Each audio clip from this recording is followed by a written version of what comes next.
Well, this is the start of our latest video. Yeah. Either or. What you could be keeping in there, mate? Put the sandwiches in there. You put your sandwiches in this hole? Yeah. That's a good one, isn't it? That's a good one. That's definitely done, isn't it? Yeah.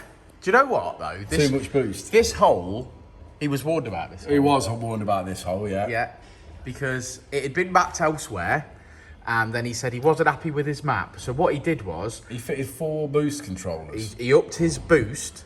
He upped his boost significantly because he wasn't happy with the map that he'd received from another company.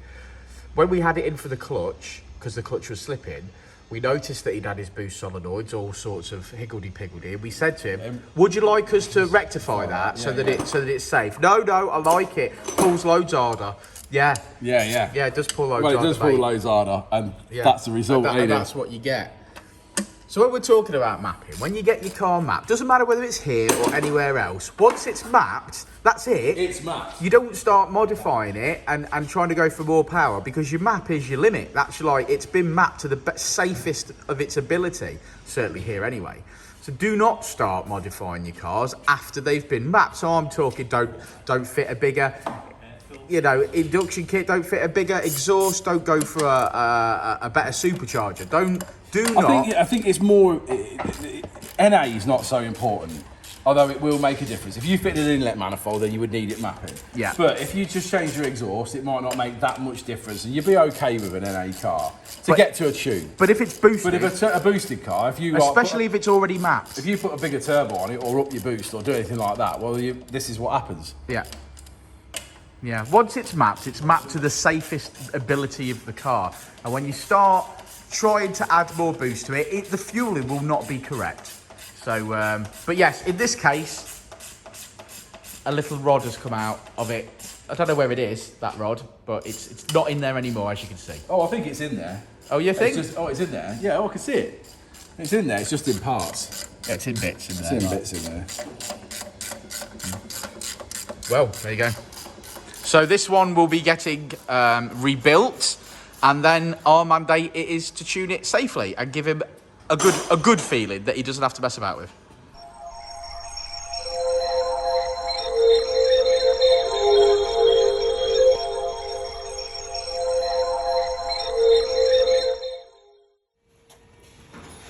Well, we seem to have some spark plugs that are not coming out of their holes. That is not a good start on the engine that's going back in. Engine out, engine go back in. This is our first hurdle. But we have some seized spark plugs in the head.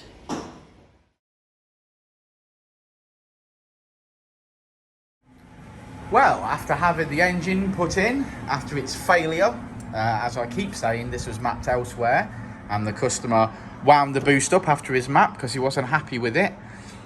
I've got some information for you guys. So, the reason, I believe, that he wasn't happy with his map from the previous place was because they've got no idea what they're doing. Because this car is making no boost. Now, they could have diagnosed that, but they obviously didn't have the ability to do that. We fitted an engine, put it all back to exactly stock as it should be, and it's making no boost. And this is probably why the customer felt his car was flat after a map. What we do at DynoDaze is basic health checks first, and then up on the dyno do a standard power run. Now in our standard power run form right this second, we found that it made no boost. So it made no boost when he had it mapped, which is why the customer took it upon himself to fit a load of different boost solenoids to up the boost so that it felt good. Okay. Well, now what we're going to do is we're going to do this job properly, and we're going to fix the problem. So now we are diagnosing whether the boost solenoid works, aren't we, Richard? Yeah, that's the plan. We know there's a few common issues to do with these, so obviously we're going to check, make sure we've got pulses to the boost solenoid from the ECU. So obviously if there's no pulses from the ECU, we know we've got an ECU problem. I don't necessarily believe that would be the case, but we're going to double check that anyway. If we've got pulses to the boost solenoid and everything's working as it should do, then we're going to assume that the boost solenoid's gone down, and we'll swap that out.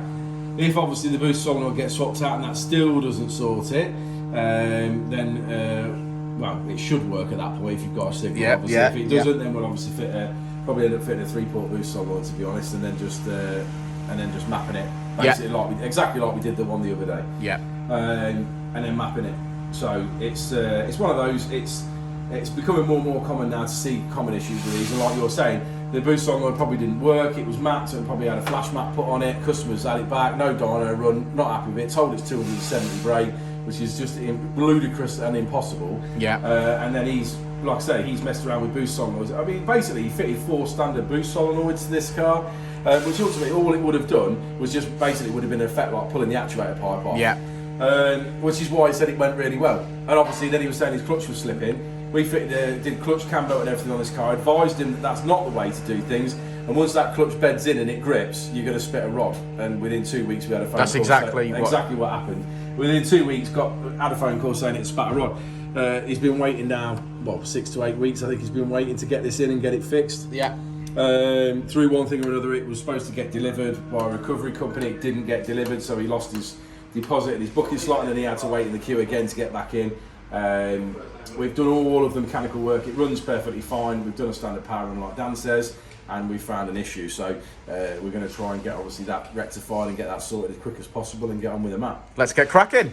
Okay, so we've run our tests on the dyno and we've discovered that we have no signal from the ECU to the boost solenoid on this Brabus.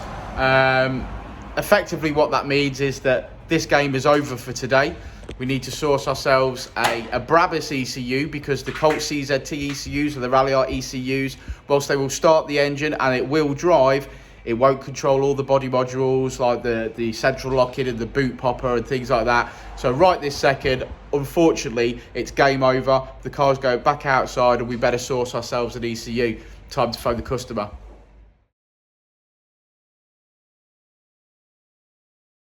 Okay, as you can see, the Brabus has made it back onto the dyno and we've fixed all of its problems. Hurrah!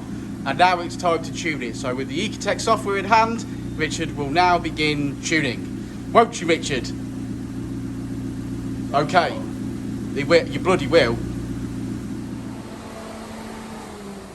This car's been a long time coming, hasn't it, Richard? Yeah. Well, I tried to get it done before I went on holiday, didn't I? Yeah. And then I went on holiday, so then that was a week gone by. But the engine was in by that point. The engine was in and done, but the ECU was fighting us and got a problem. It did, yeah. The ECU had failed. There's a locating ECU. We fitted that ECU this morning. Looks like we can tune it, and hopefully we can get it all pieced back together and out the door. And get it back to the customer so we can enjoy it. Yeah.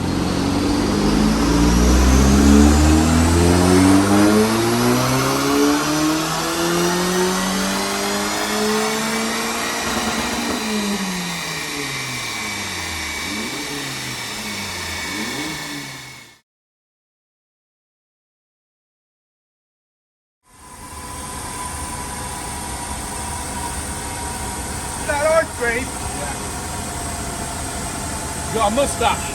I know. Well, as Richard reassembles the centre console, where we have unplugged the traction control with Samuel's help, I've been allowed permission to complete this video. So, as you can see, red liners as it comes in, blue liners as it leaves. Yes, it had a problem, didn't it? So the ECU had gone down and we fixed that, and we're back up on boost and back up on power, and that's going to feel lovely. So we've finished on 203 brake horsepower and 217 foot-pound of torque, which, considering the Brabus is lighter than a CZT, is going to feel dramatic. So yeah, there you go, another one in the bag. This video has been a long, drawn-out video over several days, even weeks, but we've got to the end and we're happy with it. So well done, team. Well done, Samuel. Go team. Go team. Right, and we'll see you on the next one, won't we, Rich? We will indeed. We will indeed, but perhaps not one of these.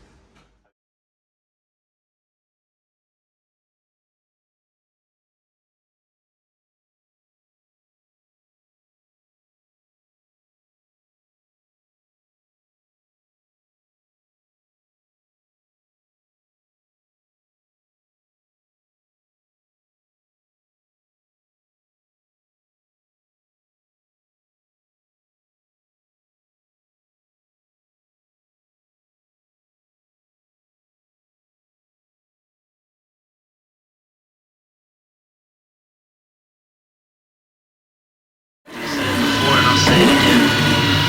Light moves pretty fast.